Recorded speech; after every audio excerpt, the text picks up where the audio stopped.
ठीक है, यहाँ तक हो गया। हमने डक्ट का साइज मेंशन कर दिया कि मेन डक्ट कितना था। अब 4 सप्लाई निकालेंगे 500 CFM का। तो अब हम लोग फिर से डक्ट टू लेटर में आएंगे, यहाँ पे डालेंगे 500 CFM। ठीक है, 500 CFM जैसे डालेंगे आपको एक साइज दे देगा यहाँ पे कि 12 इंच बाई 9 इंच का डक्ट होगा इसका, और उसमें वेलोसिटी जो होगा 750 FPM होगा। और हेड लॉस पे हम लोग डिज़ाइन कर रहे हैं तो 0.08। हेड लॉस को आपको चेंज नहीं करना है, जो आप मेन डक्ट में निकालेंगे वही पूरे डक्ट में लास्ट तक हेड लॉस को आपको मेंटेन रखना है, फ्रिक्शन लॉस। ठीक है, थ्रू आउट द डक्ट यानी। अब देखो कि अपना मेन डक्ट ही 12 इंच का है, अगर 12 इंच का कॉलर निकालोगे तो उसमें सही से नहीं आएगा। तो फिर क्या करना पड़ेगा आपको, जैसे मान लो ऊपर से 1 इंच, डक्ट के ऊपर से 1 इंच और नीचे से 1 इंच हम लोग अगर कम कर दें तो कितना 10 इंच का डक्ट होगा यहाँ पे। तो 10 बाई 10 का आ रहा है। तो लेकिन ग्रिल हम लोग को कितना लगाना है, आपको पता है कि ग्रिल का साइज कितना होगा, 6 इंच होगा। 6 इंच का ग्रिल।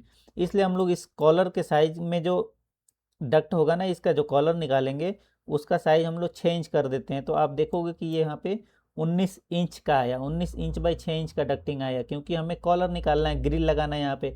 फिर बड़ा अगर डक्ट बनाते हैं यहाँ पे, अगर हाइट ज़्यादा रखते हैं तो फिर रिड्यूसर लगाना पड़ता है, स्पेस कम है वैसे भी। यहाँ से अगर आप देखोगे तो काफ़ी स्पेस कम है, 300 mm है ही। तो डायरेक्ट कॉलर निकालोगे तो 6 इंच का तो 20 इंच का 19 इंच आया, 19 बाई 25। अब ये आया 475। तो आपको पता होगा कि डक्ट साइजिंग में हम लोग जैसे अनइवन नंबर नहीं रखते हैं, या तो हम रखेंगे 450 या फिर रखेंगे 500। तो इसको हम लोग कंसीडर करते हैं 500 mm बाई 150। तो यहाँ पे मैं क्या करता हूँ, एक कॉलर इस तरीके से बनाता हूँ और इसमें ऑफसेट में देता हूँ कितना, 500 का। ठीक है, और फिर ऑफसेट में मारता हूँ एक 100 mm का सूप बनाने के लिए। सूप पीस जैसे बनाते हैं ना कि सप्लाई किधर से आ रहा है, तो मैं क्या करूँगा यहाँ से इसको कनेक्ट करके जो बाकी जो भी लाइन था उसको इस तरीके से ट्रिम कर लेंगे। तो आप देख पा रहे होंगे कि यहाँ से अपना इस एक तरीके का एक पॉलीलाइन बना लेते हैं, W इंटर 25 कर लेते हैं। अब पॉलीलाइन जैसे मैं बनाया इसको, आप देखोगे एक सप्लाई बन के इस तरीके से आ गया। ठीक है, अब मान लो इस एरो को कॉपी करके यहाँ पे लेके आते हैं और इस तरीके से फिर से रोटेट करते हैं ऑर्थो मोड ऑन करके 90 डिग्री पे, और इसको फिर यहाँ से यहाँ रख देते हैं कि ये सप्लाई है अपना। अब 4 मुझे चाहिए था तो इन इनको कॉपी मैं करता हूँ और इस तरीके से करके 4 जगह इसको प्लेस कर देते हैं, 1 2 3 और एक यहाँ पे लाके लास्ट में कॉपी कर पेस्ट कर देते हैं। ठीक है, तो 4 कॉलर अपना बन गया। अब रह गया कि अब इस डक्ट को रिड्यूस भी करना है हमें। तो डक्ट रिड्यूस में आपको पता होगा कि एक हम लोग सेंटर से रिड्यूस करते हैं और एक साइड से रिड्यूस करते हैं। तो इस केस में हम लोग साइड से रिड्यूस करने वाले हैं। क्यों? क्योंकि ये अपना फेस एक रखेंगे और यहाँ पे अपना कॉलर लग जाएगा कट के, और साइड से हम लोग रिड्यूस कर देंगे। तो अब देखो कि 2000 CFM था, मान लो मैं क्या करता हूँ कि एक रिड्यूसर यहाँ पे लगाता हूँ और इस वाले एरिया से मैं 2 सप्लाई देता हूँ यानी कि 1000 CFM, और इस वाले एरिया से 1000 CFM दे देते हैं। तो फिर क्या होगा, अब 2000 CFM जो है में से 1000 CFM निकल गया, तो यहाँ का जो आगे का जो डक्ट होगा वो 1000 CFM पे होगा। तो फिर से हम डक्ट टू लेटर में आएंगे, यहाँ पे 1000 CFM इंटर करेंगे। और आपको पता होगा कि मेन डक्ट का जो हाइट था 12 इंच था यानी 300 mm था, तो हम लोग आगे के डक्ट का भी हाइट सेम रखेंगे। तो यहाँ पे क्या करते हैं कि डक्ट का हाइट में कर देता हूँ सेम, यानी कि 12 इंच। तो अब आ गया ये 15 मल्टीप्लाई बाई 25 अगर करेंगे तो 375 आया। तो हम इसको 400 कंसीडर करेंगे, छोटा कंसीडर नहीं करेंगे क्योंकि प्रॉब्लम आएगा फिर नॉइज़ वगैरह का, वेलोसिटी बढ़ जाएगा। तो हम लोग इसको 25 mm एक्स्ट्रा ले लेते हैं, तो 400 कर लेते हैं। तो जब भी आप रिड्यूसर बनाओ इस कॉलर से 150 mm बाद यानी 6 इंच के बाद होना चाहिए, और रिड्यूसर का लेंथ जो है मैं 500 ले लेता हूँ। ठीक है, और आपको पता है कि यहाँ पे फिर से एक लाइन दे देते हैं, और रिड्यूस कितना होगा, क्योंकि अपना ऑफसेट ले लो या फिर ऑफसेट लेके अगर 400 का डक्ट बनाना चाहते हो तो यहाँ से ऑफसेट लेके इस तरीके से रिड्यूसर को कनेक्ट कर लिया और इसको ट्रिम कर देते हैं, जो भी एक्स्ट्रा आ रहा है ना उन सबको ट्रिम कर देते हैं। इसको डिलीट कर लो, इसको डिलीट कर लो, इसको और इसको। इस तरीके से आप देख रहे होगे कि एक रिड्यूसर डक्ट बन गया। यहाँ पे एंड कैप लगा दो, एक बंद कर दो इसको, और आगे चल के फिर इसको कॉपी करके यहाँ पे रख सकते हो, और यहाँ पे लिख सकते हो कि 400 बाई 300 mm, और इसका CFM जो कितना था 1000 CFM। तो इस तरीके से हमने क्या किया कि एक सप्लाई दे दिया यहाँ पे।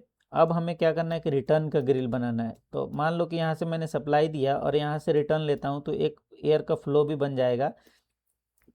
तो रिटर्न के लिए आपको पता होना चाहिए कि जितना CFM आप देते हो उसका 1.5 टाइम्स रिटर्न का एरिया होता है, ठीक है। और रिटर्न ग्रिल पे जो वेलोसिटी होता है वो 500 FPM होता है रिटर्न पे। तो हम लोग एक रिटर्न ग्रिल कैलकुलेट करते हैं। तो मान लो 2000 CFM, 2000 CFM को अगर 500 FPM से अगर डिवाइड कर दोगे तो उसका इतना तो सप्लाई के लिए 4 स्क्वायर फीट सप्लाई के लिए एरिया चाहिए। और रिटर्न के लिए आपको पता है कि इसका 1.5 टाइम्स आपको रिटर्न के लिए चाहिए। तो मैंने मल्टीप्लाई कर दिया, 1.5 गुना कर दिया इसको, तो 6 स्क्वायर फीट आ गया। अब स्क्वायर फीट को हमें स्क्वायर इंच में बदलना है, और इंच में बदलने के बाद अपना ग्रिल साइज जो है 6 इंच का है। तो एक स्क्वायर फीट को अगर स्क्वायर इंच में बदलना है तो उसको 144 से मल्टीप्लाई करते हैं, क्योंकि एक फीट में जो होता है ना 12 इंच होता है, ठीक है। तो 144 से जब मल्टीप्लाई कर देंगे तो ये आ जाएगा अपना 864 स्क्वायर इंच। तो अब ये तो हो गया एक पूरा स्क्वायर इंच में एरिया, लेकिन हमें इसको ग्रिल में चेंज करना है। तो आपको पता है कि ग्रिल का हाइट कितना है 6 इंच का। अगर 864 में 6 इंच से डिवाइड कर देंगे तो ग्रिल का हमें लेंथ पता चल जाएगा। तो 144 इंच आ गया। 144 इंच बाई 6 इंच का ग्रिल लगेगा, लेकिन हमें ड्राइंग बनाना है MM में। तो 144 में अगर 25 से मैं मल्टीप्लाई करा दूं तो हमें टोटल 3.6 मीटर यानी 3600 बाई 150 का ग्रिल चाहिए रिटर्न के लिए। तो यहाँ से अगर मैं देखता हूँ ये पूरा कितना है 4.6 मीटर का है। तो हम 3.6 मीटर का यहाँ पे ग्रिल लगा सकते हैं। 3.6 मीटर का क्या करो कि 3600 का एक ग्रिल रिटर्न यहाँ पे लगा लो। ये रिटर्न एयर ग्रिल हो गया, और यहाँ से कॉपी करके इसको यहाँ से हम लोग पेस्ट कर लेते हैं इसको, ताकि दिखे कि ये रिटर्न है।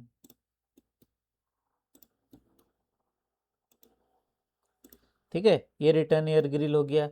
अब आ गया बात की इसका ड्रेनेज पॉइंट, ड्रेनेज कहाँ जाएगा और आउटडोर यूनिट कहाँ पे लगाना है।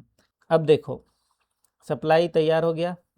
ड्रेन के लिए आपको पता होगा कि यहाँ पे एक ड्रेन का पॉइंट होता है। तो ड्रेन आप निकाल के यहाँ से इस बाथरूम में सीधा ऐसे आके यहाँ पे फ्लोर ड्रेन, ये बेसिन का एरिया है। तो आप यहाँ पे इसको इस तरीके से दिखा के लिख सकते हो कि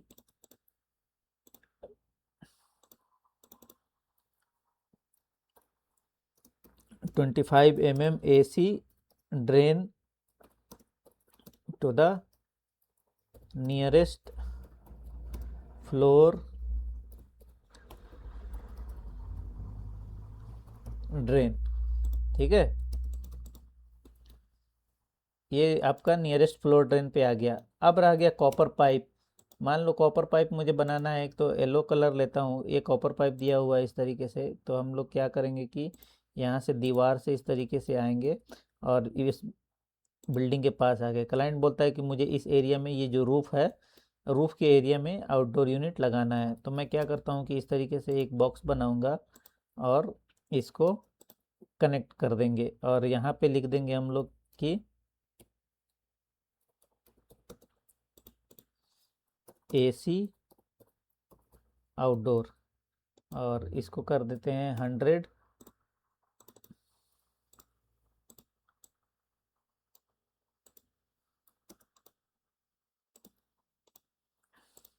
ये AC का आउटडोर आप साइज के हिसाब से यहाँ पे लगाना पड़ेगा, जो भी साइज दिया हुआ है ना कैटलॉग में। और ये आउटडोर यूनिट जो है यहाँ से